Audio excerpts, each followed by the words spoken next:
उत्तर प्रदेश के मुख्यमंत्री योगी आदित्यनाथ ने आवास विभाग के अधिकारियों के साथ महत्वपूर्ण बैठक की और आवश्यक दिशा निर्देश दिए। सीएम योगी ने शाहजहांपुर के विकास के लिए शाहजहांपुर विकास प्राधिकरण के गठन की आवश्यकता जताई। मुख्यमंत्री ने कहा कि शाहजहांपुर और आसपास के क्षेत्र में इंफ्रास्ट्रक्चर विकास की अनेक परियोजनाओं से यहां का औद्योगिक विकास तेज हुआ, आबादी में भी बढ़ोतरी हुई। मौजूदा सरकार के पहले कार्यकाल में शाहजहांपुर को नगर निगम बनाया गया था। हाल ही में यहां का मास्टर प्लान 2031 में तैयार किया गया। अब आवश्यकता है कि शाहजहांपुर विकास प्राधिकरण का गठन किया जाए। मुख्यमंत्री ने कहा कि विकास प्राधिकरण का गठन करते समय यह ध्यान में रखा जाए कि प्राधिकरण के तहत आ रहे गांवों में आबादी की भूमि को ग्रीन लैंड कतई न घोषित किया जाए, आम आदमी को किसी प्रकार की कोई समस्या न हो पाए।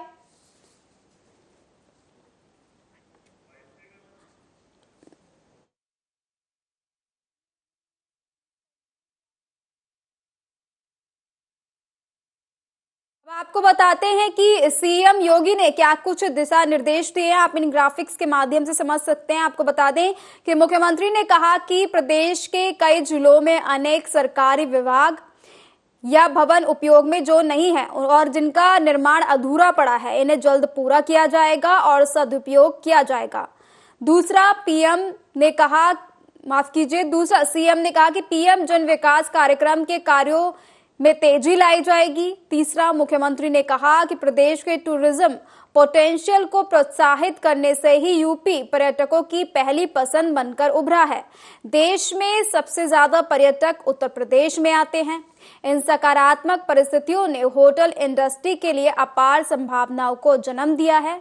चौथा, बड़ी संख्या में होटलों की आवश्यकता का अनुभव किया जा रहा है। होटल इंडस्ट्री को प्रोत्साहित करने के लिए हमें अपने बिल्डिंग बायलॉज में परिवर्तन करने की आवश्यकता है। पांचवा, आवासीय क्षेत्र में 6 कमरों से 20 कमरों तक के होटल निर्माण के लिए न्यूनतम भूमि और होटल तक मार्ग तक पहुंचाने की चौड़ाई की न्यूनतम सीमा में बदलाव किया जाना जरूरी है। साथ ही सीएम ने पार्किंग सिक्योरिटी और फायर सेफ्टी जैसे अति महत्वपूर्ण विषयों में मानक का सख्ती से अनुपालन कराए जाने की भी बात कही है। और आपको बता दें, सीएम योगी ने इस दौरान जरूरी दिशा निर्देश दिए। उन्होंने कहा साथ ही आपको बता दें, सीएम ने पार्किंग को लेकर भी जारी किए हैं दिशा निर्देश और पीएम जन विकास कार्यक्रम के कार्यों में तेजी लाए जाने की बात कही। मुख्यमंत्री ने कहा कि प्रदेश के टूरिज्म को तेजी से आगे बढ़ाया जाएगा। बड़ी संख्या में होटलों का विस्तार किया जाएगा। आवासीय क्षेत्र में 6 कमरों से 20 कमरों तक का एक होटल बनाया जाएगा। सीएम ने पार्किंग सिक्योरिटी और तमाम व्यवस्थाओं को ठीक करने की भी बात कही।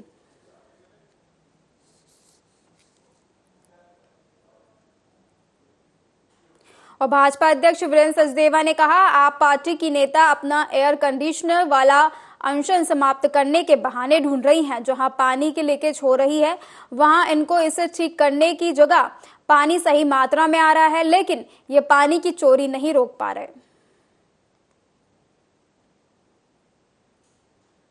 एयर कंडीशन अनशन समाप्त करने के बहाने ढूंढ रहे हैं आम आदमी पार्टी के नेता। इनको जाना चाहिए जहां पानी की लीकेज हो रही है उसको ठीक करने के लिए। इनके अधिकारी जो जाके इनको रिपोर्ट देते हैं, क्या वो झूठ बोलते थे? और हरियाणा सरकार का बार बार जो जिक्र कर रहे हैं, लगातार पानी सरप्लस आ रहा है, लेकिन पानी की चोरी नहीं रोकेंगे जी। 3-3, 4-4 मंत्री खड़े होकर बोलते हैं, लेकिन पानी की चोरी, पानी की कालाबाजारी और टैंकर माफिया पे एक शब्द नहीं बोलते। और जो जिसे आप अनशन कह रहे हैं, वो एयर कंडीशन अनशन क्योंकि सक्सेस नहीं हो पा रहा है और कोई रास्ता ढूंढ रहे हैं निकलने का, कोई एस्केप रूट ढूंढ रहे हैं, तो मुझे लगता है इस तरीके की उनकी राजनीतिक चाल होगी। लेकिन दिल्ली की जनता इस सच को समझ चुकी है कि अंततः आम आदमी पार्टी के भ्रष्टाचार के कारण दिल्ली में पानी की कमी है। मैंने कहा ना, वो एक एस्केप रूट ढूंढ रहे हैं, बहाने बना रहे हैं कि किस तरह से निकला जाए। दिल्ली में वजीराबाद बैराज अगर पिछले 8-10 सालों में उसकी गाद निकाल गई होती तो पानी वहां रुक सकता था, लेकिन वहां पानी नहीं रुकता है। दिल्ली में यमुना से नहीं कैनाल से पानी आता है, कैनाल से पानी पूरा आ रहा है, तो पानी जा कर रहा है, उस पर ये जवाब नहीं देते। तो अपनी चोरी, अपने भ्रष्टाचार और अपने गोरख धंधे को छुपाने के लिए इस तरह के ड्रामे ये रोज मंत्री करते हैं, इसमें कोई नई बात नहीं है। मैं कहता रहा हूं ना, इंटरवीन अगर ये मांग कर रहे हैं तो हम भी तो ये मांग कर रहे हैं इनसे कि आप दिल्ली में पानी की चोरी रोकिए, पानी की कालाबाजारी रोकिए, टैंकर माफिया का सफाई किए, जिसका वादा करके आए थे। आप तो 24 घंटे पानी देने का वादा करके आए थे। पिछले 10 सालों में क्या किया, उसका तो एक श्वेत पत्र जारी कर दीजिए कि हमने 10 सालों में पानी, दिल्ली को पानी मिले उसके लिए ये किया। आपने सिर्फ दिल्ली को लूटने का काम किया। देखिए, मामला न्यायालय में है और सुप्रीम हाईकोर्ट उसकी सुनवाई कर रहा है, तो जो निर्णय आएगा सबके सामने आएगा। और किसी भी अपराधी को कहीं भी जाने की छूट है तो वो भी कोशिश कर रहे होंगे। मतलब जांच एजेंसी जाए तो गलत है। और आपको बता दें कि इस वक्त की एक बड़ी खबर सामने आ रही है। आपको बता दें कि राष्ट्रपति द्रौपदी मुर्मू सभी मंत्रियों को रात्रि भोज के लिए आमंत्रित करेंगे। आपको बता दें कि इस वक्त की बड़ी और अहम जानकारी, राष्ट्रपति द्रौपदी मुर्मू सभी मंत्रियों को रात्रि भोज के लिए आमंत्रित किया है। आज रात 8 बजे नए मंत्रिपरिषद को आमंत्रित किया गया है। सरकार के गठन के बाद राष्ट्रपति भवन में ये डिनर किया जाएगा। इस वक्त की बड़ी और अहम जानकारी आपको बता दें कि आज रात 8 बजे नए मंत्रिपरिषद को आमंत्रित किया गया है। आपको बता दें कि राष्ट्रपति भवन में डिनर का आयोजन किया गया है। आज जो है राष्ट्रपति भवन में डिनर किया जाएगा। इस वक्त की बड़ी और अहम जानकारी, सरकार के गठन के बाद जो है राष्ट्रपति भवन में डिनर का आयोजन किया गया। दिल्ली से बड़ी खबर सामने आ रही है। आपको बता दें कि आज जो है राष्ट्रपति भवन में डिनर का आयोजन किया गया है। राष्ट्रपति सभी मंत्रियों को रात्रि भोज देंगी। इस वक्त की बड़ी और अहम जानकारी दिल्ली से सामने आ रही है। आज रात 8 बजे नए मंत्रिपरिषद को आमंत्रित किया गया है और पूरा मंत्रिपरिषद जो है आज राष्ट्रपति भवन में डिनर करेगा। और डिनर की जो समय सीमा है वो 8 बजे तय की गई है। आपको बता दें इस वक्त की बड़ी और अहम जानकारी दिल्ली से सामने आ रही है। राष्ट्रपति भवन में डिनर का आयोजन किया गया। आज पूरा मंत्रिमंडल जो है राष्ट्रपति भवन पहुंचेगा और इस दौरान रात 8 बजे पूरा मंत्रिमंडल जो है डिनर करेगा। राष्ट्रपति भवन में सभी मंत्रियों को आज रात्रि भोज के लिए आमंत्रण भेजा गया है। आपको बता दें आज रात 8 बजे नए मंत्रिमंडल जो है वो राष्ट्रपति भवन में डिनर करेगा। इस वक्त की बड़ी और अहम जानकारी दिल्ली से सामने आई है। आपको बता दें कि राष्ट्रपति भवन में डिनर का आयोजन किया गया है और डिनर का यह आयोजन आज रात 8 बजे होना निर्धारित किया गया, जिसमें सभी जो है नवनिर्वाचित मंत्री राष्ट्रपति भवन में रात्रि भोज करेंगे। इस वक्त की बड़ी और अहम जानकारी दिल्ली से सामने आई है। और आपको बता दें कि निर्दलीय सांसद पप्पू यादव ने बड़ा बयान दिया और कहा, नीट और नेट देश में बच्चों के भविष्य के साथ खिलवाड़ करने वाली एनडीए सरकार और परीक्षा का पेपर लीक हो जाना यह नियति है, यह साजिश है। यह इस देश के प्रतिभावान बच्चों के भविष्य को खत्म करने की साजिश है और ऐसे बच्चों को प्राथमिकता देने की जो पूरी तरह से अंधभक्त कर रहे हैं और उसमें लीन हो चुके हैं। हर परीक्षा के प्रश्न पत्र लीक हो रहे हैं। यह युवा और देश के साथ बड़ा विश्वासघात है। नीट और नेट और देश में बच्चों के भविष्य के साथ खिलवाड़ करने वाली एनडीए सरकार और हर तरह के परीक्षा का क्वेश्चन आउट हो जाना, ये नियति है कि ये साजिश है और साजिश इस देश के प्रतिभावान बच्चों को खत्म करने की और ऐसे बच्चों को लाने की जो कंप्लीट रूप से अंधभक्ति करे, अंधविश्वास में पागल हो, ऐसे बच्चों को प्राथमिकता देने की और धन उपार्जन करने की। क्यों अभी तक एनजीओ के द्वारा कंडक्ट करने वाले एनजीओ को, प्राइवेट एजेंसी को खत्म क्यों नहीं किया जा रहा है? हाँ, वो एक ही बात है। एनटीए कोई भी अध्यक्ष को हटा दिया गया है भैया, एक नहीं और भी एग्जामिनेशन कंडक्ट हो ही रहा है। एनजीओ में कौन थे? कौन बड़े बड़े नेता का एनजीओ था? जो दोषी है अध्यक्ष, उसको नहीं निकाला गया। मैं एजेंसी की बात कर रहा हूँ यार, मैं टोटल। और दूसरा चीज, हर एग्जामिनेशन ही क्वेश्चन आउट हो रहा है। एक तो ये इस देश के साथ विश्वासघात है और युवाओं के साथ विश्वासघात है, ये मुद्दा सबसे महत्वपूर्ण। दूसरा, आरक्षण आपने 65% गलत तरीके से आपने रूल्स को फॉलो नहीं किया। अब डबल इंजन की सरकार है, आपको अध्यादेश ले आना चाहिए था और शिवसेना सांसद प्रियंका चतुर्वेदी ने बयान दिया और कहा कि प्रधानमंत्री नरेंद्र मोदी के संसद के बाहर के पहले संबोधन में उन्होंने अपने 4 मंत्रियों को साथ में रखा, लेकिन एनडीए के किसी भी सदस्य को नहीं रखा। पीएम ने आपातकाल का दौर तो याद दिलाया, लेकिन देश में जो शिक्षा को लेकर आपातकाल लगा, पेपर लीक हो रहे हैं, परीक्षाएं रद्द हो रही हैं, ये कहां तक सही है? प्रधानमंत्री को आज के मुद्दों पर बात करनी चाहिए जो देश के सबसे ज्वलंत मुद्दे हैं। एनडीए 1 की शुरुआत गलत तरीके से हुई, जहां कोई भी गठबंधन का नेता उनके साथ नहीं था। प्रधानमंत्री नरेंद्र मोदी जी का पहला संबोधन संसद से बाहर, उन्होंने अपने 4 मंत्रियों को साथ में रखा पर कोई भी एनडीए पार्टनर को नहीं रखा।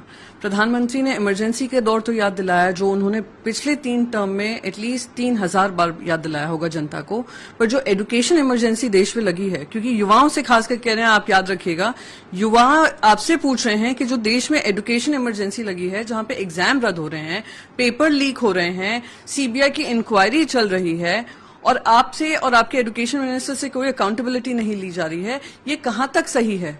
और आज युवाओं को आप बेरोजगारी पे छोड़ रहे हैं या युवाओं को इस तरीके से उनके हालात पे छोड़ रहे हैं जहां पे उनके साल भी मिस हो सकते हैं एग्जाम के। तो मैं मानती हूं कि प्रधानमंत्री नरेंद्र मोदी जी आज के मुद्दों पे बात करें जो देश के सबसे ज्वलंत मुद्दे हैं तो ज्यादा ठीक रहता, पर एनडीए 1 की शुरुआत गलत तरीके से हुई है, जहां पे कोई एनडीए अलायंस पार्टनर उनके साथ नहीं था जब वो संसद में अपना बाहर आकर पार्लियामेंट में प्रेस ब्रीफिंग कर रहे थे। और आपको बता दें कि इस वक्त की बड़ी खबर सामने आई है। आपको बता दें कि 25 जून को देश भर में कार्यक्रम करेगी बीजेपी। आपको बता दें कि 25 जून को देश भर में बीजेपी कार्यक्रम करेगी। इसी के साथ आपातकाल के 50 साल को लेकर कार्यक्रम होंगे। इस वक्त की बड़ी और अहम जानकारी आपको बता दें कि जिला स्तर पर गोष्ठी और नुक्कड़ सभाएं भी आयोजित की जाएंगी। बीजेपी मुख्यालय पर यह कार्यक्रम आयोजित किया जाएगा। और इसी के साथ बढ़ते हैं अगली खबर की ओर। आपको बता दें कि आपातकाल पर प्रधानमंत्री मोदी की टिप्पणी पर केंद्रीय मंत्री एचडी कुमारस्वामी ने कहा, वे सही कह रहे हैं, उन्हें याद है कि उस समय क्या हुआ था। कांग्रेस सांसदों द्वारा संसद में संविधान की प्रतियां ले जाने पर उन्होंने कहा, ये सब सिर्फ नौटंकी है। Yes, right. It has actually occurred in that time that he remembered. He remembered that issue. What has happened at that time? And today Congress just showed constitution in their hands and they just moved on around. These are all only gimmicks. What has happened? Any violation is there? Unnecessarily, this kind of thing is not going to be. इसके साथ आपको बता दें कि TMC सांसद सुदीप बंदोपाध्याय ने कहा, हमारी मांग है कि संविधान की रक्षा करना यूजीसी लाया जाएगा। भारत और बांग्लादेश के बीच समझौते में पश्चिम बंगाल सरकार को नहीं बुलाया जाता, एक तरफा सब किया जाता है। वहीं संविधान की रक्षा करना हमारा कर्तव्य है। कि देश का संविधान को रक्षा करना, यूनिफॉर्म सिविल कोड चले आएंगे। कभी सेकुलरिज्म संविधान में रहे कि ना रहे हम लोग नहीं पता है। हमारे भारत बांग्लादेश में एग्रीमेंट होते हैं, वो पश्चिम बंगाल के सरकार को बुलाते नहीं, एक तरफा सब कुछ कर लेते हैं। तो हम लोग चाहते हैं कि देश का संविधान की भीत मजबूती से रहे। इंडियन कॉन्स्टिट्यूशन बहुत कष्ट में ये हम लोग अर्जित किया, इसको रक्षा करना ये अष्टादश लोकसभा का पहले दिन से हम लोग और कांग्रेस नेता प्रियंका गांधी वाड्रा के केरल के वायनाड से चुनाव लड़ने पर उनके पति रॉबर्ट वाड्रा ने प्रतिक्रिया दी और कहा, राहुल को वायनाड के लोगों से बहुत प्यार मिला और उन्होंने बहुत प्यार दिया भी। यह बात बहुत खुशी की है कि प्रियंका वहां से चुनाव लड़ेंगी और अगर वो जीतती हैं और वायनाड से सांसद बनती हैं तो वायनाड के लिए राहुल की जो भी सोच और योजनाएं थी उन्हें वो पूरा करेंगी। मुझे उम्मीद है कि वायनाड के लोग प्रियंका को भारी बहुमत से जिताएंगे और वो संसद में होंगी। देखिए, सुधाकर जी अपने वहां से अपने जब लड़े थे वो हारे हैं और इतना कि जनता ने उनको ऐसी हकीकत दिलाई कि वो अपनी जमानत ही जब्त हो गई उनकी। और मुझे लग रहा है कि जैसे जनता उनको पसंद नहीं करती, उनकी सोच को पसंद नहीं करती, वैसे ही जो राहुल जी ने लिखा है, मेरे को लग रहा है कि उनके जो सोच विचार में हमें ध्यान नहीं देना चाहिए। राहुल को वायनाड के लोगों से बहुत प्यार मिला और प्यार दिया भी, और जो भी उनके इरादे हैं या सोच है, मेरे को लग रहा है बहुत खुशी की बात है कि प्रियंका वहां से लड़ेंगी और अगर जीतती हैं और सांसद बनती हैं वायनाड से, तो जो सोच और जो प्लान्स वायनाड के लिए राहुल के थे वो पूरे करेंगे। तो मेरे ख्याल से सुदर्शन जी के बारे में हमें कुछ सोचना नहीं है, ना कुछ बात करनी है। हमने तो प्रगति देखनी है कि वायनाड में हो। देखिए सुधाकर जी,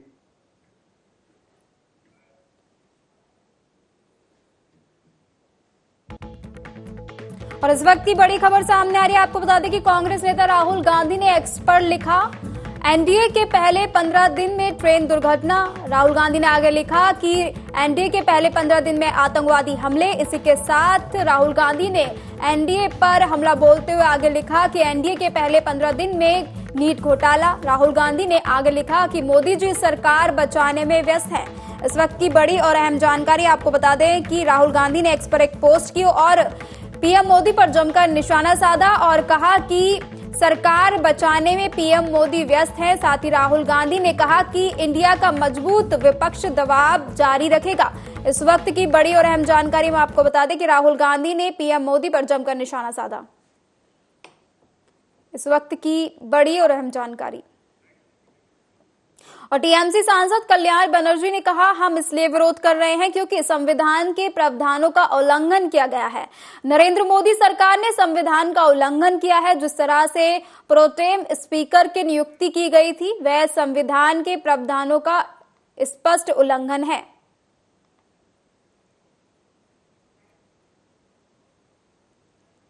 मैं मुबारक करता हूं हर मेंबर पार्लियामेंट जो जीत के आया है, और उम्मीद करता हूं कि ये We are protesting because the provisions of the Constitution have been violated. Constitution have been violated by Narendra Modi government. The way the pro tem speaker has been appointed is a clear violation of the constitutional provision and clear violation of the precedences, earlier precedences. There are some other neat issues. These are all the issues are there. They are violating the Constitution. Even the things what have been cropped up. The present minister, education minister, was earlier education minister. He should take the responsibility and resign from the post itself. We are. और national conference अध्यक्ष फारूक अब्दुल्ला ने प्रतिक्रिया दी और कहा, मैं सभी जीते हुए सांसदों को मुबारकबाद देता हूं और उम्मीद करता हूं कि यह संसद लोकतंत्र को जिंदा रखेगी। जो नफरतें इस चुनाव में पैदा की गई हैं, उसे खत्म किया जाएगा। इस बार एक मजबूत विपक्ष आया। आज हुकूमत बैसाखी पर है। लोगों के मुद्दों को उन्हें सत्ता पक्ष को देखना पड़ेगा। स्पीकर को भी विपक्ष पर ध्यान देना होगा और उनकी बातें सुननी पड़ेंगी। मैं मुबारक करता हूं हर मेंबर पार्लियामेंट जो जीत के आया है, और उम्मीद करता हूं कि ये पार्लियामेंट जो है, ये वतन की मजबूती के लिए, डेमोक्रेसी को, कॉन्स्टिट्यूशन को बाला जिंदा रखेगी और इस पे अमल करेगी, और हिंदुस्तान के अंदर मोहब्बत पैदा करने की कोशिश करेगी हर मजहब के लोगों में।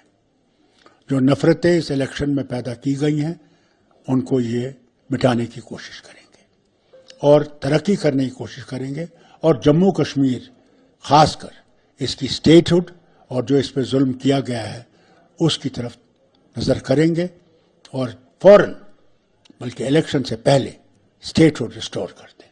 बहुत फर्क है इस पार्लियामेंट में, बहुत फर्क है इस पार्लियामेंट में। एक बड़ी बात यह है कि अपोजिशन, एक मजबूत अपोजिशन आ गई है। आज हुकूमत बैसाखी पे है। आज इनमें वो दम नहीं होगा जो पिछली पार्लियामेंट में था। यहां पे इनको आप सुनने की कोशिश करनी पड़ेगी, लोगों के मसलों को देखना पड़ेगा, और स्पीकर साहब को जो भी आएगा उसको इस तरफ ध्यान देना पड़ेगा।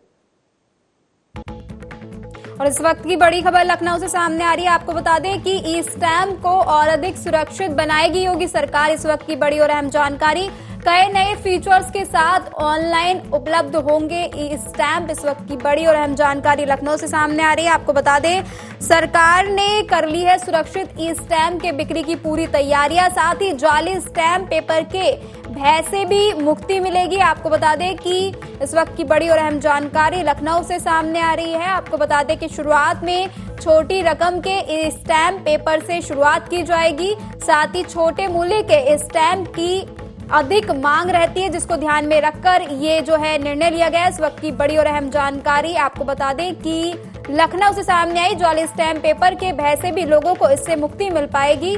आपको बता दें कि ई स्टैम्प पेपर को लेकर योगी सरकार ने दिशा निर्देश जारी किए। शुरुआत में छोटी रकम से जो है शुरुआत की जाएगी। इस वक्त की बड़ी और अहम जानकारी, छोटी रकम के ई स्टैम्प पेपर से होगी शुरुआत।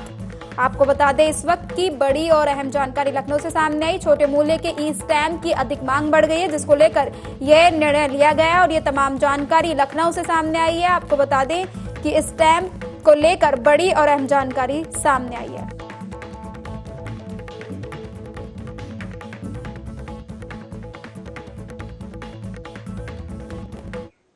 और सिक्किम के मुख्यमंत्री प्रेम सिंह तमांग ने कहा, मैंने सिक्किम की ओर से प्रधानमंत्री को बधाई दी है। प्रधानमंत्री के कारण देश काफी आगे बढ़ चुका है। 2014 के बाद सिक्किम और नॉर्थ ईस्ट का काया पलट हुआ है। सड़क मार्ग से एक राज्य से दूसरे राज्य जाना काफी आसान हुआ। नेशनल हाईवे बने हैं, इंफ्रास्ट्रक्चर बेहतर हुआ है। 16 मई 2025 को सिक्किम अपने 50 वर्ष पूरे कर रहा है और यह एक स्वर्णिम अवसर है, इसलिए मैंने प्रधानमंत्री को इसे लेकर आमंत्रित भी किया है। प्रधानमंत्री ने निमंत्रण स्वीकार कर लिया है। विशेष रूप से मैं सारे सिक्किम जनता के तरफ से, सिक्किम के तरफ से मैं माननीय प्रधानमंत्री जी को बधाई देने के लिए मैं आया हूं, क्योंकि माननीय प्रधानमंत्री नरेंद्र मोदी जी देश का ऐसा प्रधानमंत्री जी है जिसके कारण अभी देश बहुत आगे बढ़ चुका है और तीसरी बार प्रधानमंत्री होने के जो हुआ है, इसके लिए मैं बधाई देने के लिए आया हूँ। बहुत बहुत बहुत बदलाव आया है। 2014 के बाद तो एक काया पलट हुआ है सिक्किम और नॉर्थ ईस्ट राज्य में, इसलिए मैं माननीय प्रधानमंत्री जी को और इंटायर केंद्र सरकार को मैं बहुत बहुत धन्यवाद देना चाहता हूँ। मैं जरूर जो माननीय प्रधानमंत्री जी का जो सोच है, इसी कारण अभी हर राज्य से दूसरे राज्य में अगर जाना पड़े तो हम लोग बाई रोड जा सकते हैं। अभी इतना रास्ता नेशनल हाईवे बन चुका है। जैसे हम लोग गुवाहाटी जाने के लिए पहला तो ट्रेन से जाना पड़ता था और पहला फ्लाइट से जाना पड़ता, अभी तो हम लोग बाई रोड गए। इतना अच्छा इंफ्रास्ट्रक्चर है, तो इसीलिए हर राज्य को जोड़ चुका है अभी। जो 2014 के बाद माननीय प्रधानमंत्री जी के नेतृत्व में हर राज्य। और कांग्रेस सांसद गौरव गोगोई ने कहा कि मुझे लगता है कि सत्ता पक्ष अपने घमंड को भुलाना ही है। आज देश के सामने जो है मुद्दे हैं उसको सदन में उठाना चाहिए और सदन की गरिमा को भी बरकरार रखना चाहिए, लेकिन हम देख रहे हैं कि वो देश के मुद्दों को नजरअंदाज कर रहे हैं। देखिए, मुझे लगता है कि सत्ता पक्ष अपनी घमंड को भूल नहीं चुकी है।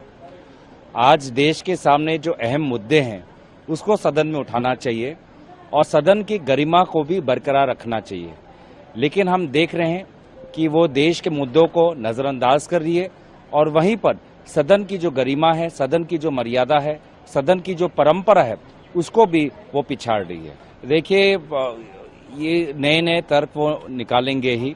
मुझे लगता है कि आज पूरे देश के दलित समाज को एक बहुत ही महत्वपूर्ण दृश्य देखने को मिलता कि अगर के सुरेश प्रोटम अध्यक्ष के कुर्सी पर बैठकर सभी हमारे सांसदों को की शपथ ग्रहण पर अगर वो उसका वो सभापति जिम्मेवारी अगर वो संभालते, तो आज पूरे देश के दलित समाज को एक बहुत ही सुनहरा और एक ऐतिहासिक दृश्य को देखने को मिलता। तो मुझे लगता है कि आज भाजपा सरकार ने सिर्फ कांग्रेस पार्टी, इंडिया अलायंस या के सुरेश को नहीं नकारा है, भारत के दलित समाज को उनके एक महत्वपूर्ण एक समय से, महत्वपूर्ण एक पल से उनको नकारा है। और इस बुलेटिन में मेरे साथ इतना ही। तमाम बड़ी खबरों के लिए आप देखते रहिए आर्या न्यूज। नमस्कार।